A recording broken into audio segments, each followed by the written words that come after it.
Morning எழுந்ததுலேருந்தே செம்ம மழையா இருந்துச்சு. கிளைமேட்டும் சூப்பரா இருந்துச்சு. லஞ்சுக்கு குழம்பு, பொரியல் தனித்தனியா வைக்க வேணாம். சிம்பிளா வெரைட்டி ரைஸ் மாரி செஞ்சுக்கலான்னு சொல்லி ஃபர்ஸ்ட்டே அரிசி ஊற வச்சுட்டேன் சாப்பாட்டுக்கு. குக்கிங்க்கு தேவையான தண்ணியும் புடிச்சு வச்சுட்டேன். ஃப்ரிட்ஜ்ல வாழைக்காய் இருந்துச்சு. வாழைக்காய் ரைஸ் மாரி ட்ரை பண்ணலான்னு சொல்லி யூடியூப்ல தான் ஒரு ரெசிபி பார்த்தேன். அது நல்லா வந்துச்சுன்னா ஷேர் பண்ணலான்னு நெனச்சேன். சூப்பராவே இருந்துச்சு. அந்த ரெசிபி வீடியோஸ்ல சொல்லியிருந்த ஒரு சில பொருள் என்கிட்ட இல்ல. என்கிட்ட என்ன இருந்துச்சோ அத வச்சு தான் நான் செஞ்சேன். ஸ்க்ரீன்ல காட்டுறது எல்லாமே ட்ரை ரோஸ்ட் பண்ணி அரைச்சுக்கோங்க. கொஞ்சமா தேங்காயும் இது கூட சேர்த்து வறுத்துட்டு அரைச்சு எடுத்துக்கோங்க. வாழைக்காய கொஞ்சம் வேக வச்சு எடுத்துட்டு, இத நான் தோல்லாம் நீக்கிட்டு நல்லா மேஷ் பண்ணி எடுத்து வச்சுக்கோங்க.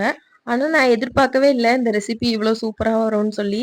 உண்மையாவே அவ்ளோ டேஸ்ட்டா இருந்துச்சு. கடாயில கொஞ்சமா எண்ணெய் சேர்த்துட்டு கடுகு, ஜீரகம், காஞ்ச மிளகா, கருவேப்பிலை இதெல்லாம் சேர்த்து தாளிச்சுட்டு, நம்ம மேஷ் பண்ணி வச்சிருந்தோம்ல வாழைக்கா, அதையும் சேர்த்து நல்லா அது கோல்டன் ப்ரவுன் வர்ற வரைக்கும் வதக்கிட்டு, அதுக்கப்புறம் ஒரு பெரிய வெங்காயம் நறுக்கி இதோட சேர்த்துக்கோங்க. வெங்காயமும் வதங்குனதுக்கு அப்புறம் நம்ம அரைச்சு வச்சிருந்த பவுடரையும் இது கூட சேர்த்துக்கலாம்.